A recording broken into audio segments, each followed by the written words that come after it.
एक और बड़ी खबर देहरादून से है, जहां पर यात्रा को लेकर प्राधिकरण यानी यात्रा प्राधिकरण का गठन कर तैयारी करेगी सरकार। प्राधिकरण में बेहतर यात्रा प्रबंधन तंत्र से प्रावधान होगा। सुरक्षित और सुगम यात्रा पर सरकार का फोकस है। अगले वर्ष होने वाली यात्रा को लेकर कवायद जो है सरकार ने अभी से शुरू कर दी है, और जो खामियां थी यात्रा को लेकर उनको दुरुस्त करने की बात कही जा रही है, और इसी को लेकर जो है यात्रा प्राधिकरण का गठन भी करने की तैयारी में सरकार है। और ज्यादा जानकारी के साथ हमारे उत्तराखंड के bureau head Sonu Singh phone line पर लगातार हमारे साथ बने हुए हैं। सोनू, बात किया अब सरकार जो है यात्रा प्राधिकरण का गठन कर रही है, साथ ही बात की जाए यात्रा को सुगम और सुरक्षित कैसे बनाया जाए, इन बातों पर फोकस होगा इस प्राधिकरण का। आखिर क्या कुछ जानकारी इस खबर को लेकर? देखिए कपिल, मुख्यमंत्री ने एक बार फिर इस बात को दोहराया है कि जो उत्तराखंड की चारधाम यात्रा है, ये उत्तराखंड की लाइफलाइन कहलाती है और उत्तराखंड की आर्थिकी का एक बड़ा जरिया है। तो आप समझ सकते हैं इस यात्रा की अहमियत को। और लाखों लाख श्रद्धालु बड़े मनोभाव के साथ गंगोत्री धाम, यमुनोत्री धाम और सिखों का जो पवित्र धार्मिक स्थल है हेमकुंड साहिब में लोग दर्शन करते हैं। इसके अलावा केदारनाथ धाम और बद्रीनाथ धाम में दर्शन करने के लिए पहुंचते हैं। लाखों लाख श्रद्धालु यहाँ पहुंचते हैं। तो ऐसे में सरकार की ये कोशिश होती है कि जो यात्रा सीजन के दौरान जो सरकारी तंत्र ने अनुभव लिए हैं उसको अगली यात्रा में उसको जो एक्सपीरियंस हुए हैं उन एक्सपीरियंस के आधार पर रणनीति में बदलाव किया जाए। और इसी परिप्रेक्ष्य में हम मुख्यमंत्री ने एक बार फिर से जिस बात को कहा है, इसको देख रहे हैं कि एक तो प्राधिकरण का गठन किया जाएगा। और इस प्राधिकरण का जो मुख्य उद्देश्य कपिल, वो सिर्फ और सिर्फ यही है कि यात्रा प्रबंधन तंत्र कैसे बेहतर हो सकता है, कैसे हकूकदारियों के हकों की रक्षा हो सकती है और किस तरह से यात्रियों की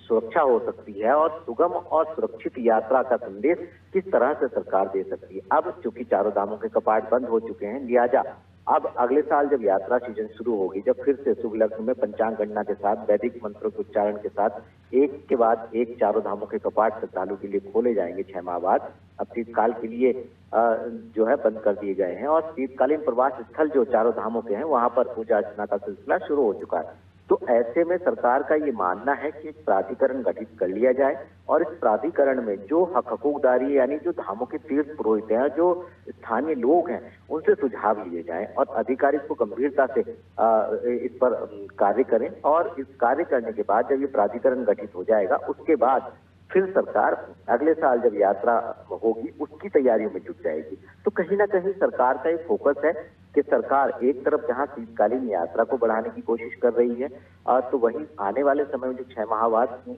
जब यात्रा फिर से शुरू होगी उस समय भी व्यवस्थाएं और बेहतर हो सके और जो अभी तक की यात्राओं के अनुभव रहे हैं, कहां पर क्या खामी रही है, उसको कैसे दुरुस्त किया जा सकता है। ये तमाम ऐसे पहलू हैं जो यात्रा से जुड़े हुए हैं। अब देखना होगा कि जब प्राधिकरण का गठन होगा कपिल, तो उस वक्त जो हकूकदारी है क्या वो पूरी तरह से सहमत हो पाएंगे या कुछ उनके सुझाव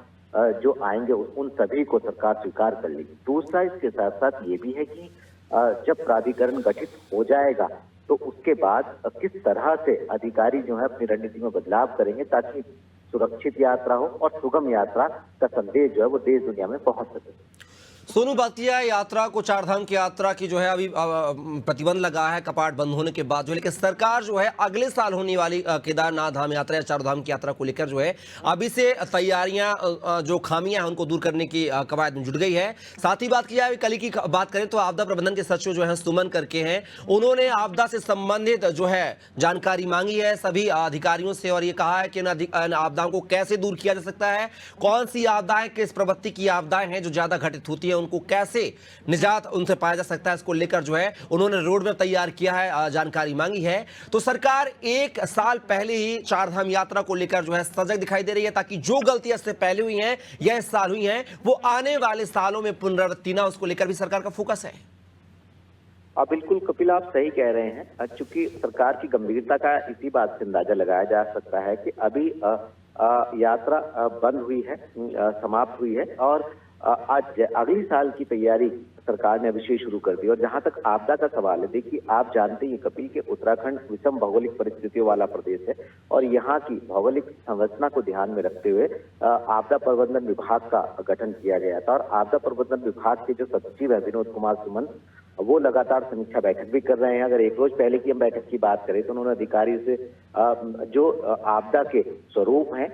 उसका, और जो अभी तक अलग अलग क्षेत्रों में राज्य गठन से लेकर, चाहे वो 2013 की केदारनाथ की आपदा हो या पिछले साल 31 जुलाई को केदारनाथ के पैदल मार्ग का ये आपदा हो, या इसके अलावा कुमाऊं से लेकर गढ़वाल क्षेत्र तक में जो अलग अलग समय पर जो आपदाएं आई है, जो उत्तराखंड के लोगों ने और बाहर के यात्रियों ने उत्तराखंड की आपदा का दर्द झेला है, वो दोबारा से इस तरह की चीजें रिपीट ना हो। तो इससे किस तरह से निपटा जा सकता है, कैसे अर्ली वार्निंग सिस्टम स्थापित किया जा सकता है, कैसे डॉपलर रडार की मदद ली जा सकती है बरसात के समय में, और किस तरह से लोगों को जन जागरूकता के दायरे में ला करके उनको जागरूक किया जा सकता है, ये तमाम ऐसे पहलू हैं। और हवाई सेवाओं को कैसे कनेक्ट किया जा सकता है एक दूसरे स्थान से, क्योंकि हवाई सेवाओं का, स्वास्थ्य सेवाओं का बहुत महत्वपूर्ण रोल आपदा के बाद होता है। और ऐसे में आपदा को रोका भले ही नहीं जा सकता है, लेकिन आपदा के बाद रिस्पॉन्स टाइम जो है राहत और बचाव कार्य का कम से कम हो, इस पर फोकस करने की कवायद में विभागीय अधिकारी जुट गए हैं। अधिकारियों से समन्वय स्थापित किया जा रहा है, उनसे अपडेट लिए जा रहे हैं,